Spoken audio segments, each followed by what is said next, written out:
today's topic is transparent communication in the games industry and basically how to spot and avoid greenwashing.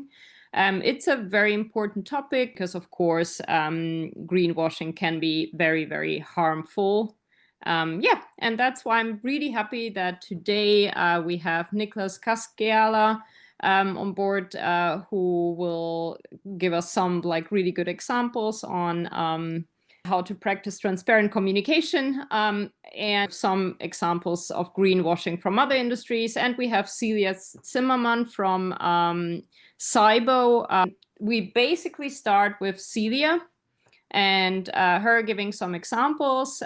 This will take about 10 minutes, and then we have Niklas, who will present for 20 minutes. Afterwards, we have a little discussion of Celia and Niklas about how to avoid greenwashing, and then we have an open Q&A. Now I will just hand over to Celia. Yep, thank you so much, Maria. Hi, everyone. Welcome, welcome. It's good to see you. In full screen, so here we go. Awesome. I managed to put together a little intro, which is done now. I dubbed it the comms onion, and I'll go through some different layers of that, starting with values, communities, and then partners. And then I have thrown in some more examples in there. And then I will also name some different games that I've come across throughout the years that I think bring something really valuable to the table, in discussion with this group, but also outside of it. I'm looking at Samantha to name one. We had a previous conversation earlier this year. Also, conversations across Playing for the Planet with Wooga and whatnot. Without further ado, though, here's a quick intro, just in case you're not familiar with Subway Surfers. It's a mobile game. It's 13 years old. We have a bunch of players from all over the world who play on a daily basis, which means a couple million, 18 to be exact, and 1 million downloads to go with that. The gameplay itself is fairly simple, and in terms of comms, this does not allow for a lot of opportunities in terms of storytelling, nor any infographics or text fields that you might or would want for campaigns that talk about anything green or sustainable. But we've managed for about 6 years or so, and I'm going to run through some of the examples of what that looked like, the good ones, and also which ones, some earlier ones that maybe could have used more work. There are various steps on this journey. I'll primarily be highlighting. Can you see my mouse, by the way, as I'm doing this? Great. I'll be highlighting some earlier ones, so almost going all the way back, to 2020. And then kind of running through the timeline with some of the ones I think are worth bringing up today in terms of making green claims and what that looks like. And also the touching upon storytelling and the audio visuals and stuff that kind of go with that. Just giving this a moment for you to digest it. So, comms onion. I think at its core, what I think is extremely valuable, or what I've learned throughout the years, is what moves our audiences, and through that, but also what entertains them, and how can we inform them from the get-go. We need to let them know what are the benefits of our campaign, in a way that also makes them want to engage with it in game, and whether or not that results in some sort of donation or pledge or other, I think that's at the very core of this comms onion, which I've dubbed it whip. I did not add a whip sticker on there, but it's on there. But beyond that, community, I think, are essential in terms of connecting and promoting and expanding on this in order to make it authentic. And lastly, partners. They are on the outside, but does not make them a last prio. I think it is also a first prio in terms of validating the campaign as a whole, reporting on it, and also helping elaborate on any information that you might not be able to include in the in-game player experience or on your social media channels. Again, one of our challenges is that we have a global audience and they're hyper casual. They have extremely limited time and attention span, from our experience, both on social media as they're scrolling through TikTok, but also in-game as they're enjoying the quick action gameplay. So partners for us have been an important part of this, and we've teamed up with various of them throughout the years. I've tried to I have 10 minutes to just kind of break it down high level with some check marks for things I think that went well, and then some X's on the examples where we could have done something better. It doesn't necessarily mean that it's completely right or completely wrong, because there are many gray zones, and that's what we're here to also talk about today. But first things first, I think this was one of our more successful campaigns back in 2023. It was in collaboration with Milky Wire and Playing for the Planet. And here the goal was to inform players about the extinction or almost extinct harlequin toad and its biodome, as well as how to make an impact and help preserve it. But the campaign that we put together, we put a lot of emphasis on storytelling and how this would come across in an authentic way to our audience, because as I'll cover later on, we have also put together campaigns that did not resonate with them, and that also sparked a little bit of discussions and questioning around veggie habits and whatnot, which I've also mentioned in a previous meeting, I think sometime last year, in one of the very first meetings. But having our core crew character, Yutani, who everyone is extremely familiar with, front and center of this, and having her promote this through various audiovisual pieces helped create a really positive sentiment and also a clear call to action. And there is something about being passively active, which helped this campaign generate a lot of in-app purchases, that it was in-game. People could go unlock the toad outfit, and then through that help us make a donation towards the species. But there's something to be said about that. There are some gray zones there that I think we can explore later on as we have the conversation. But nonetheless, it did help us make an impact, which is end of day is one of the most important things we can do. So this is one of the first one actually we did, and this was primarily nudging, and it involved having different bins and other sources of sustainable energy placed around in the environment. And then I think we had some tokens that were shaped like water bottles, kind of it. And it's good to start small, but if I were to turn back time, I probably would have done it differently. And for this one, I've also included some copy. And throughout these examples, it's just kind of a mix of like, what did that look in game? What did that look like on our social media? How little, how much did we communicate, and what did the messaging sound like? What kind of call to actions did it have? Links, if any, that can help people learn more or do more, take action in some sort of way. Educational posts in general are extremely difficult. I think this is why I find this work in itself extremely interesting, is because it's such a challenge, and it's something that we will continue to work on as we work through it year over year, because we have several beats year round, but what I'm highlighting are the biggest ones, the biggest campaigns we work with. Also being mindful of what the communities actually engage with or not, because end of day, 3 likes is not going to get a lot of reach, but if you make something entertaining that fits the audience you're targeting, then you're bound to reach more people. And that's what we've seen on our challenge channels. Moving on to community, he's a familiar face of ours, and he helped us promote also the Rio campaign back in 23. He's a winner of one of our super runner competitions, and we created a character which is created based on his like own person, and he helped create it as well. But bringing him back to further share this with our community, and especially our community located in Brazil. It's a big part of the Upper Surfers audience, and so he recorded this for us, and he recorded in Portuguese. And again, that created a lot of positive sentiment, and to me, it also made it feel more authentic, and that was what we saw in the comments. Speaking of something that maybe wasn't as unauthentic, is our veggie hunt influencers. The influencers themselves were lovely. The campaign was great, but the content didn't generate the action that we needed it to for this one. We needed or wanted people to cook veggie burgers. We failed miserably. I wouldn't have that in a previous call as mentioned, so I won't go into detail, but this just wasn't a fit. So in terms of bringing out this message, I think from our experience, it's better to team up with people that know the game, who are close to the community, who come from the community, if anything. We have a creator club program helps us create content for every single season. And this is something we're going to look into. How can we team up with them even more to help get the different campaign messages out? And in that way, we can also work closer together rather than through some agency or other. So it's not that I don't recommend this, but there is a budget needed, and that budget could also be spent towards that organization, right? So there's something there too. So the transactional I guess, not theme, but because this was transactional, that's how I also came across, and it wasn't successful.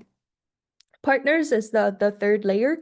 It's probably the most important, to be honest, because they help us visualize this and collect and report on the impact that we're trying to create or have created together. And the best one I think that we've teamed up with throughout the years, there have been many good ones, is Ecology. They have this website that was able to kind of gamify the whole experience, and we could very easily link to this site from our game or our social media channels. And through that, people could kind of scroll through. There's a little screenshot of the forest in the top right corner. Scroll through, click the trees, and see what kind of impact did we make together. And that page has also been populated by us and our players throughout the years. Some players have jumped in and planted their own little trees as well. So because it's become community owned in that way, I think it's a really, really great one to highlight. On the other hand, during Rio, we actually did several different donations, and I think this one, no pun intended, kind of drowned.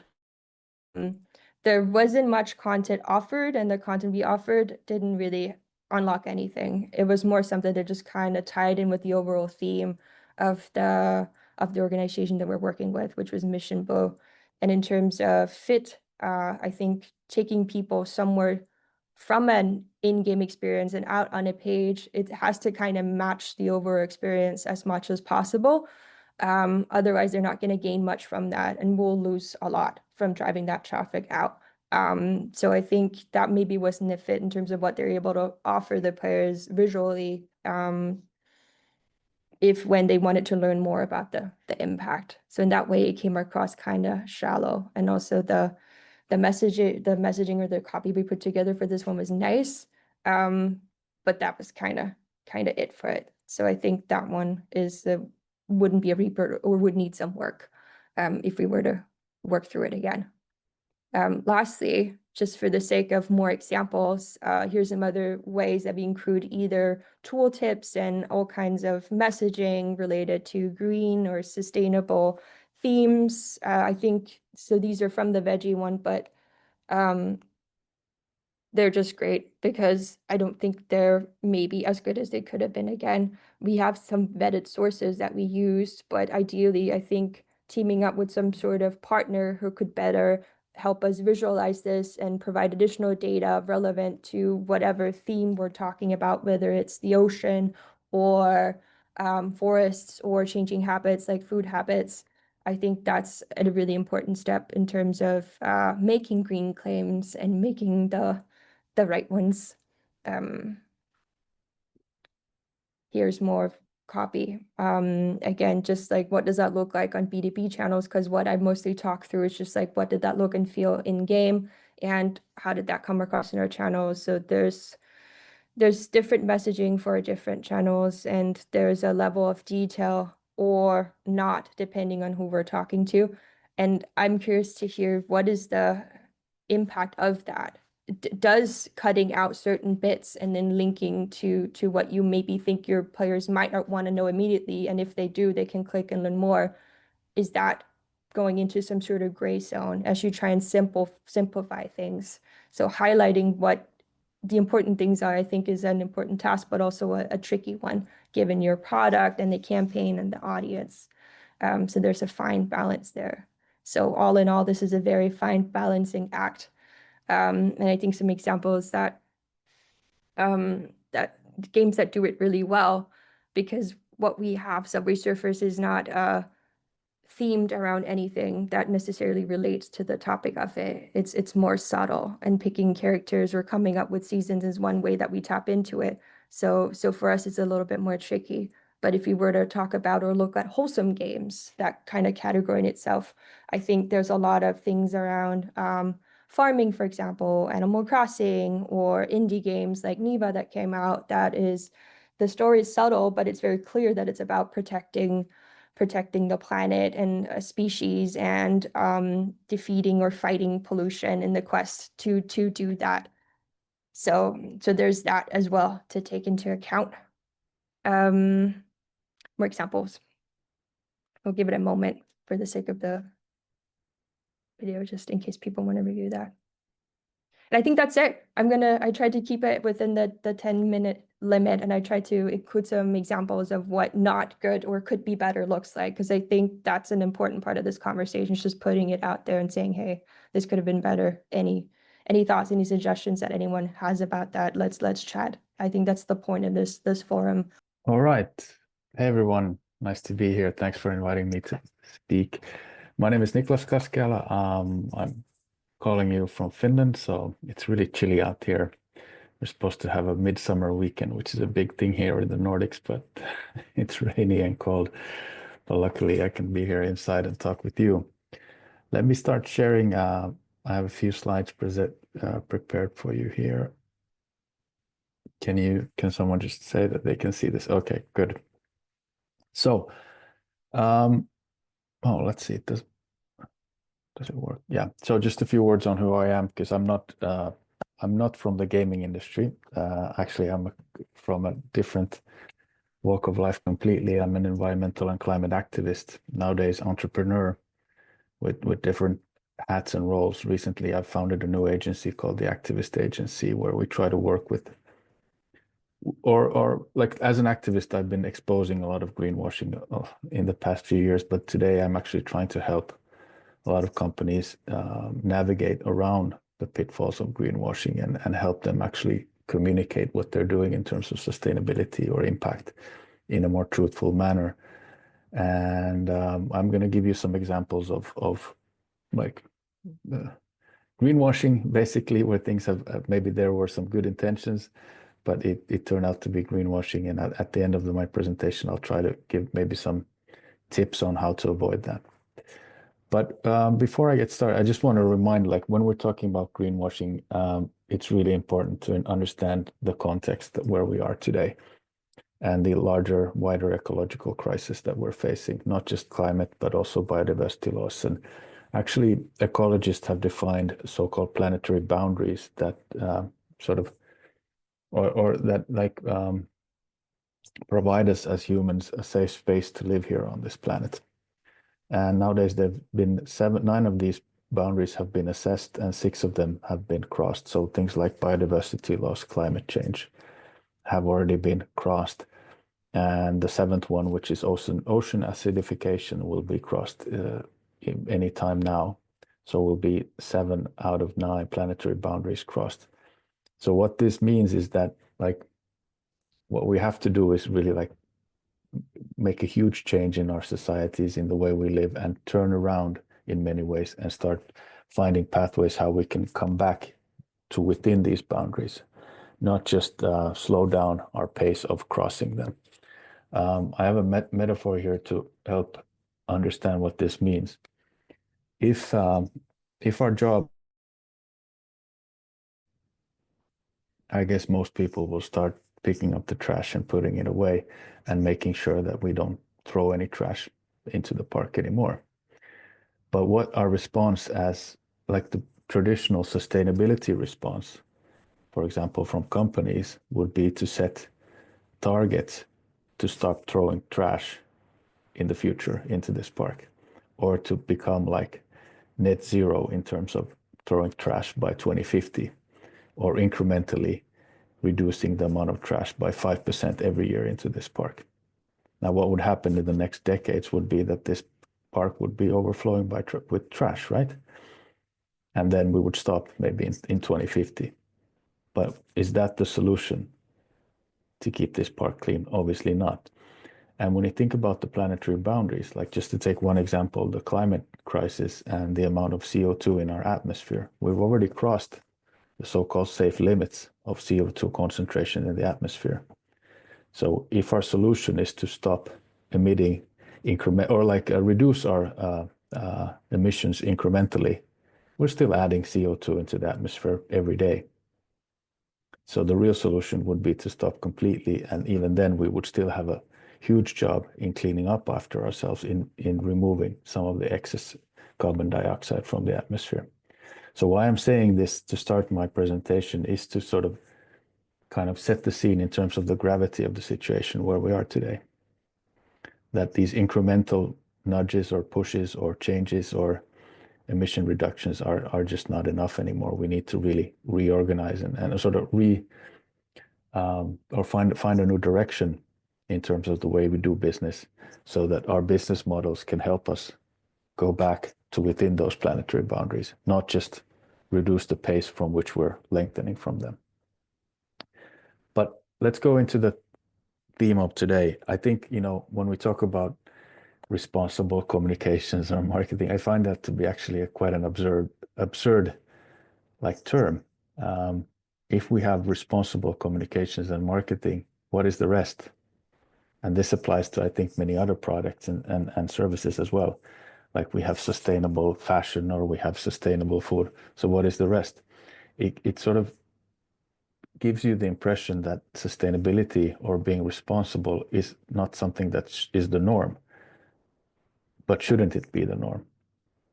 Like, if you go to a supermarket and you choose your products there on the aisle, shouldn't everything be somehow responsible or sustainable, and not sort of the ones that are somehow not fitting the norm are the ones that are responsible? I think this applies to communications and marketing, and I quite often, like, people think that the rest, like, we have a specific agenda when we're talking about responsible comms and marketing, and that's just a part of what the company does in terms of its marketing or communications. But actually, I think this should apply to everything and everything that a company's message.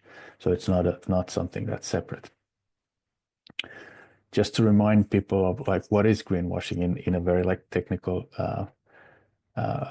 way of defining it. So it's a practice of making misleading or unsubstantiated claims about the environmental benefits of a product, service, or company to appear more environmentally friendly than it actually is.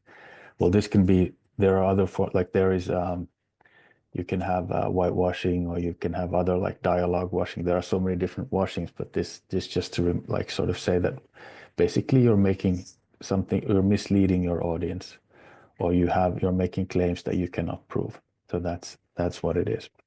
But why is it so harmful? Like, it's not the biggest problem in the world when we think about like how to solve our environmental crisis or the climate change or so forth. But I think actually greenwashing is really harmful, basically for two reasons. First of all, I think people or organizations that end up greenwashing really don't understand the severity of the ecological crisis that we have facing us, like I showed you the planetary boundaries, or they don't recognize their own role or their own responsibility in contributing to this crisis. So in a way, it's a manifestation of some more underlying and deeper problems that we have. And that's why I think it's really, really something that we should understand and tackle. And also, what greenwashing can lead to is something that's really significant. So because it sends out a signal to your audiences that these problems have already been solved, or it sends a signal to our decision makers or policy makers that, hey, you don't need to legislate us. We've already solved this problem. But if it's a misleading message, if it's not really true and based on facts, then what ends up happening is that the policymakers make a false or misinformed decision. So really, the consequences of greenwashing can be much wider than we actually quite often think about.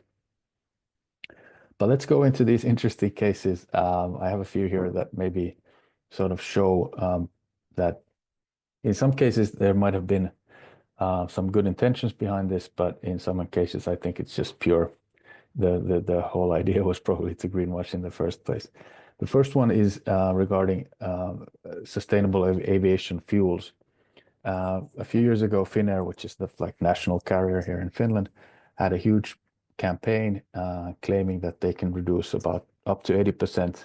I'm sorry, the other text is in Finnish here, but they claim that they could reduce up to 80% of the CO2 emissions or the climate impact of flying by using biofuels. And this was all around social media. They had newspaper ads, etc. And what they forgot to say everywhere is that 99.8% of the fuel they use is still fossil fuel. So 0.2% of the fuel that they were using in their airplanes were these sustainable aviation fuels. So even if the 80% claim were true, it only applied to 0.2% of their fuel use. So they left out something quite crucial here, and people got the impression that, okay, now I can fly because I'm using Finnair and 80% less emissions. But in reality, that was not the case. This is something I brought up with the consumer ombudsman and filed a complaint as well. And then eventually they sanctioned Finnair for this, and they had to stop this campaign, and their messaging had to change around this. But here they wanted to sort of promote how well they were doing something in a way good. They were investing into sustainable aviation fuel, which, well, to be honest, is not that sustainable as well. But they forgot to mention something really crucial. So the scale of the use of these fuels was not mentioned, and that led to greenwashing. Second case is also from aviation.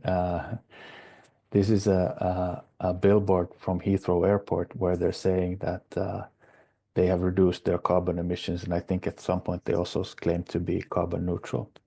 Well, that's great, but then they don't mention that the flights arriving or coming from Heathrow cause a huge amount of emissions. So again, you're kind of setting or trying to portray an image of green travel, but focusing on the very, very small part of the emissions. So basically here we're talking about the airport building or perhaps the buses from the plane to the airport, but that's like less than 1% of the entire emissions if you take a flight from Heathrow or to Heathrow. So again, those proportions were not disclosed here. This is an ad from a Finnish energy company called Fortum. Well, ironically, this was an ad that was placed at the airport here in Helsinki, and you can see some activists from from Greenpeace climbing there and putting out a banner where it says in Finnish, "No fossil fuel ads, please." So driving the change for a cleaner world, yeah, it doesn't say, first of all, it doesn't say anything. It doesn't say anything about what the company is actually doing. It's just creating a green image, right? And at the same time, Fortum owned a German utility called Uniper, which was opening one of the biggest coal power plants in Europe at the same time that they ran this campaign. So there was a big dissonance between what they were saying here on their huge banner and what they were doing actually in reality. But why, for example, again here, this is a campaign that the consumer ombudsman or they sort of stopped Fortum from continuing with this campaign.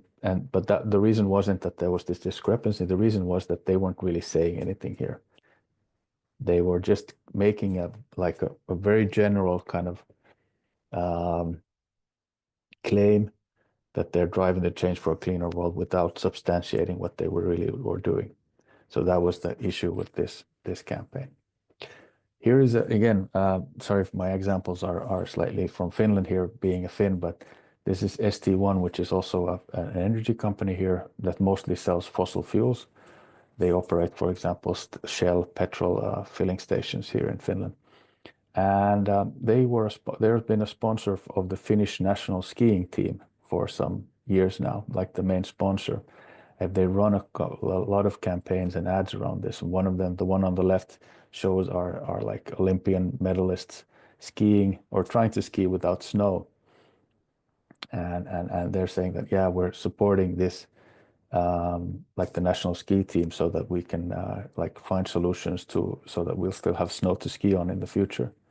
But in reality, what they forget to mention is that 80% of their sales are fossil fuels.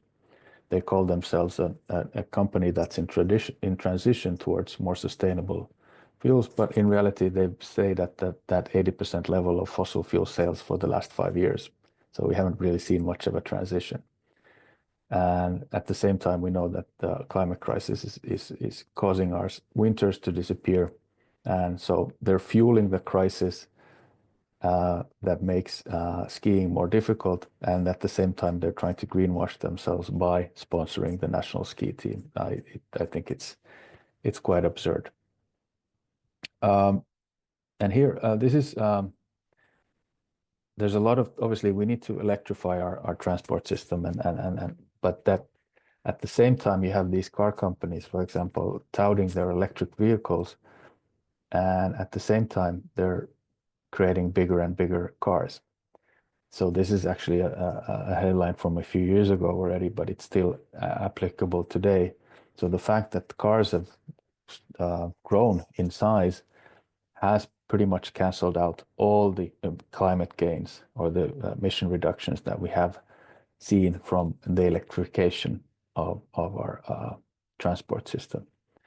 So if there's a car company saying that we're really green and climate friendly because we're selling EVs, but at the same time, they're still pushing out these huge like tanks of cars in the form of petrol vehicles, then, the kind of underlying business model is still based on a very unsustainable product. A few more examples. I think here, H&M, people know H&M, the clothing company or fast fashion company. A few years ago, they created a model line called Conscious. And again, this is a bit like responsible marketing. What is the rest? So if they have a clothing line that's conscious, what are the rest? Maybe they're like not so conscious, or what could that be? But here, I think what made this really like stand out to me is that the whole business model around these fast fashion companies is to continuously provide clothing that is not, first of all, it's not very long lasting. New model lines come out every few weeks. Around 90% of fast fashion sold in the EU ends up in the landfill, or like in the trash or landfill in less than a year after it's been purchased. So if your business model evolves around fast fashion, calling one of your clothing lines Conscious, I think it's very, very misleading. This is maybe something I think that maybe some game companies are also doing. So S Group is the biggest retailer in Finland, and they claim to be carbon negative by 2050. Sounds great, right? A huge retailer with almost 50% of market share in Finland claims to be carbon negative. But what they forget to say here in these headlines, at least, is that this accounts only for the so-called scope 1 and 2 emissions, so direct emissions and emissions from both energy. So their whole value chain, basically all the things that they sell in their supermarkets or other retail outlets, is not included in here. But as a consumer or as someone reading this message, you might think that, right? So really something, again, when you don't disclose everything, it can easily become misleading. I think I'm running out of time a bit here, so I'll fast forward a bit just to show quickly that there is there's been a lot of recent developments in terms of campaigning and work around sort of exposing all the greenwashing that's going on and also banning some of it. And let's go to those tips around how to avoid this. I think, it's not rocket science. And this is really like these 5 steps, I think, should be really, really easy to follow, even if you don't know all the different technicalities or different EU directives regarding this. If you follow this, you most probably will also be in line with different legislation and policy. So first of all, be honest, disclose everything that's relevant. So in the case of the Finnair, for example, they didn't disclose how small the portion of sustainable aviation fuels are. Don't exaggerate. So again, it's okay to say that you're still taking your first steps. People actually appreciate honesty here and transparency, rather than saying that, hey, claiming something that you're not. Providing proof. third one. This is really, then this comes also in the different directives and legislation. You cannot make any claims where you cannot provide like a third-party proof or third-party verification for. Be transparent. So open up like your business model, open up your like the other things that you're doing, besides the campaign, for example, that you're focusing on here, and provide people like a link where they can learn more. So often these claims are sort of headline claims, but provide those different stakeholders a link to read more is really important. And then when you get challenged, most probably from an activist or a civil society organization, be constructive about that, engage in that dialogue, because they will help you move forward instead of just like saying, or like take advantage of that, of those stakeholders that are critical of you, or not take advantage of them in that way, but sort of understand what they're saying and try to learn based on that. To end, a few things I think that everyone, at least working in the EU, but also I think globally, because we're like kind of in a global market here, really need to know. So there's a new EU directive called Empowering Consumers in the Green Transition, and this is about claims that are made towards consumers, so B2C kind of claims. And this is really, really great step forward within the EU. The Commission did a study a few years ago based on which they defined that 50%, over half of green claims made within the union by companies are misleading or false. So that's a pretty staggering number, that over half of different green claims are either false or at least misleading. So this led to one of these directives, and this is already being implemented into national EU member state legislation today. So not something that's coming ahead, but something that's still ahead of us is the Green Claims Directive. And this is something that will not just like B2C consumer-faced, or won't be about consumer-facing communications and claims only, but also wider claims that different companies make. So, for example, if a company claims to reach net zero or be climate neutral, so these are the things that the new EU Green Claims Directive will be regulating. This is not finished yet in the different EU institutions, but we expect to see progress around this year. And so, you know, even though it might become law in the different member states a few years from now, de facto, this will already set the bar in terms of where we are. So again, I just wanted to remind you of some of the core principles. So if your business model, if you can't shed light on your business model and it's not like sustainable or responsible, how can your communications and marketing be responsible? I think that's really a question we need to, that's like one of the core questions I think we need to tackle when we talk about this issue. And I mean, yeah, not every business model can be responsible, but at least we can try to be transparent and not create the impression that they are. Okay. Wow, time went fast, so I'll stop here because I think we still had planned some discussion around the topic. Thank you. Thank you, Niklas. Yeah, I think it's very insightful, and I mean, it would be really interesting to basically hear actually your opinion on a bunch of the communication done within the games industry. But maybe, Celia, I give the word back to you because I think you will have specific questions. Yeah, I have a couple, but I think the most relevant maybe in terms of what I was able to showcase, what the industry does and what a lot of we do either on social media and in games is about storytelling, and that what we talk about is not only a copy and a campaign and a poster, it's a character, it might be the music, might be the environment. It comes through in very different ways. Or various ways depending on the product, but the medium itself, games, and that it's interactive.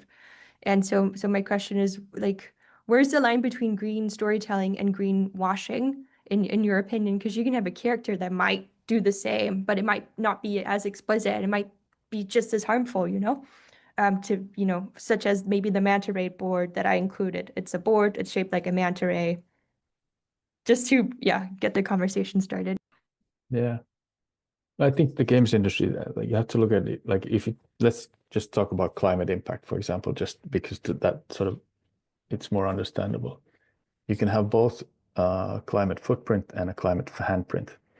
So the footprint would be like, okay, your company produces this much emissions, or playing the game causes this much emissions, and you can have certain measures where you try to reduce that impact. And that's definitely, that's like a kind of, that's something that any responsible company should do. But then you can try to increase your climate impact through storytelling, for example, through engaging with your audience, through providing, inspiration or calls to action, etc. And quite often, in the case of like the games industry or other similar industries, this handprint work can actually be more impactful because you reach a huge audience, right? Like sports is another good example. The climate footprint of sports event can be significant, but in terms of like if you reach hundreds of millions of people through an event, and you can use that platform to change behaviors or nudge people in the right direction, that action can actually become more important. But I would say that they're interconnected, so you can't have one without the other. The footprint work is really important in order to be credible as well. So if you just focus on like, yeah, we're a platform and we can talk and inspire people, but you don't acknowledge your own responsibility as a company or as a platform to reduce your emissions and reduce your impact, I think it can be very or dishonest. So there, it's sort of, you need to walk the talk, right, in order to be credible. And also you open yourself towards criticism if you don't have that footprint work in order.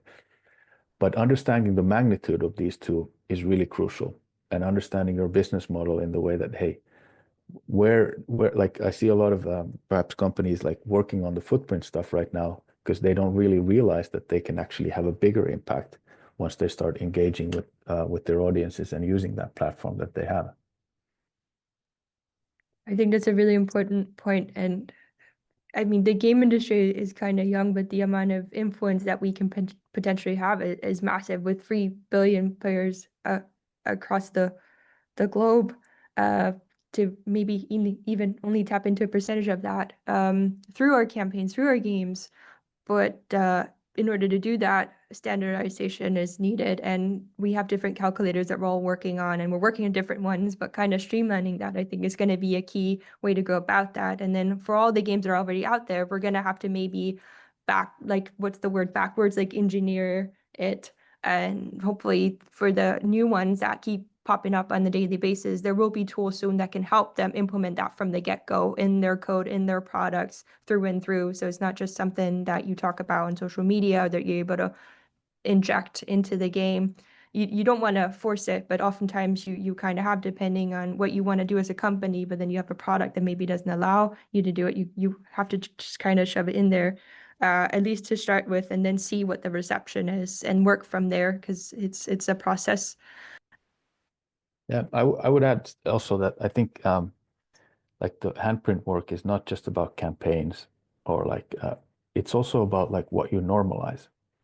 And sort of again here, it like you shouldn't think about that you have like green campaigns and that makes everything good. If the rest of your storytelling normalizes the use of fossil fuels, normalizes the excessive use or consumption of animal-based products, for example, et cetera, et cetera. Yep. So really like thinking about it in the way that, hey, we need to set new narratives where being sustainable, being conscious, et cetera, is the normal and not something that's like out of normal. And I think like then you can also have those campaigns. I think they're great in raising awareness, but it's like if at the same time the other game we're working on normalizes something that's really harmful consumption, then there's a contradiction there. Yeah, and I think that's why I included the example with Yutani and the Harlequin toad, because that's like through and through. It's the brand, it's the IP, it's someone who's been there from the get-go, and there's a natural fit between that and any messaging you'd want to, or stories you'd want to tell, or any impact you'd want to create. Because we have more than 100 characters. I think we have 150 at this point. We did not pick just a random one or group of the most popular ones, but one that truly fit also with the studios. So maybe the second question is more about impact. Like how do we craft experiences, games, campaigns, whatever it may be in the industry that don't really talk about it or create awareness. Like we're extremely good at creating lots of awareness with the reach that we have. But when it comes to making an impact, it's extremely difficult to inspire people to take action. And then how do you track that once they do it? There's earned media and there's UGC and stuff floating around in social media, and finding it is one thing, but do people even create it? And I think that's a wider question. But then maybe also another one I had. I know you've worked with Oatly, correct me if Yeah. I'm wrong, and I'm really curious about their campaigns and the disruption that they do, because they've been quite impactful over the years, and I think they might be one of the front runners still within that space. So maybe pick one or the other depending on what's more interesting, to the audience. Yeah. Maybe if I highlight a recent Oatly campaign that I think shows how you can mobilize your community also into taking impactful action in terms of like influencing policy and political decisions.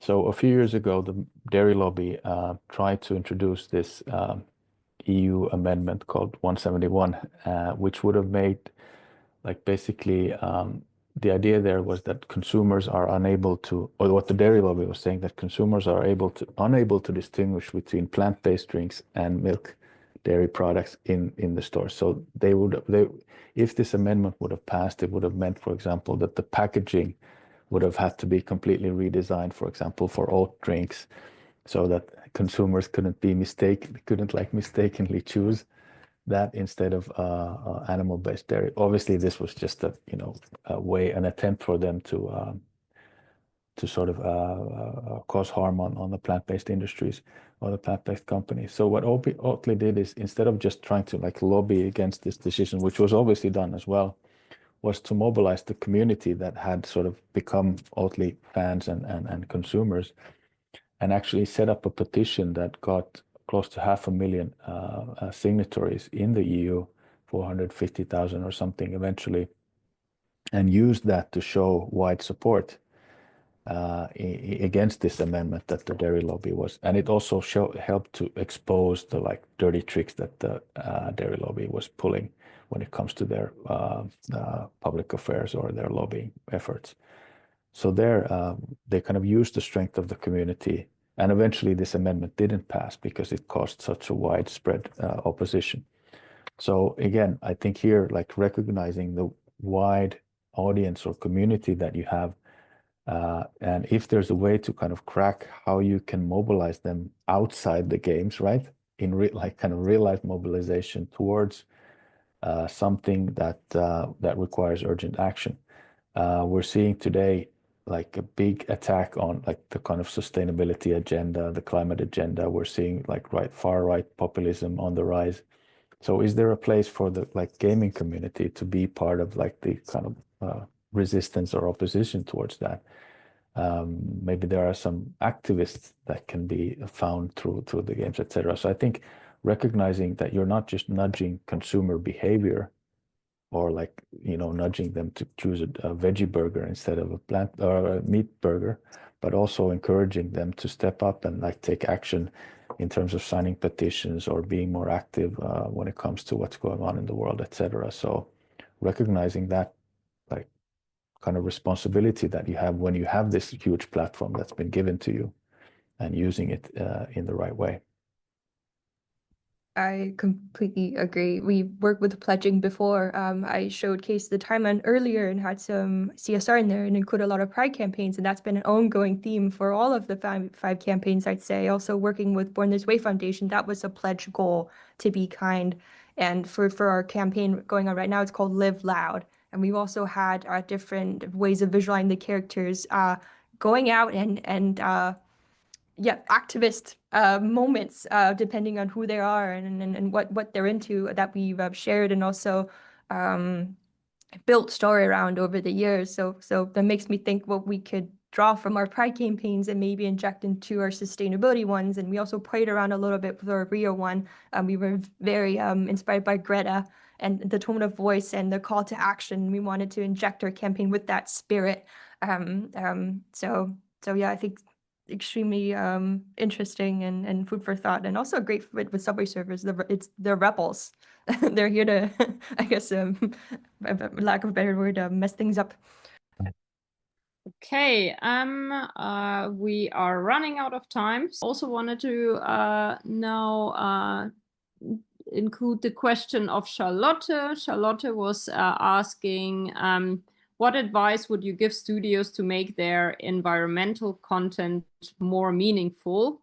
Or what advice would you give those of us who work with them to avoid looking like we're endorsing this lip service? Thank you. I think here, I think transparency is key, and disclosing sort of everything. And then again, it's sort of, if for whatever reason you're not able to be transparent, maybe then that's a sign as well that you should take.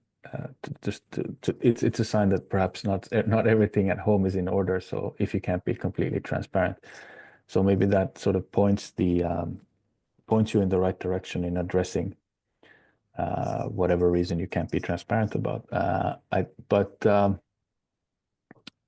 Like measuring the impact of the handprint work is quite difficult, but there are a few, I would say, sort of systems to do that. Like, for example, there's this, we mentioned Oatly here. So Oatly is the first food company to receive this climate solutions company framework recognition. And here, this is a framework that is all about the handprint work. So here, in the case of Oatly, it's about how do we move people from animal-based products to plant-based products, and that's how you calculate the larger climate impact that you have as a company, because you substitute harmful consumption with something that has a smaller climate impact. So and obviously then you have to have, as a company, you need to have the footprint work as well. So they have different actions in terms of reducing their emissions. But if you start comparing them, the much bigger impact comes from the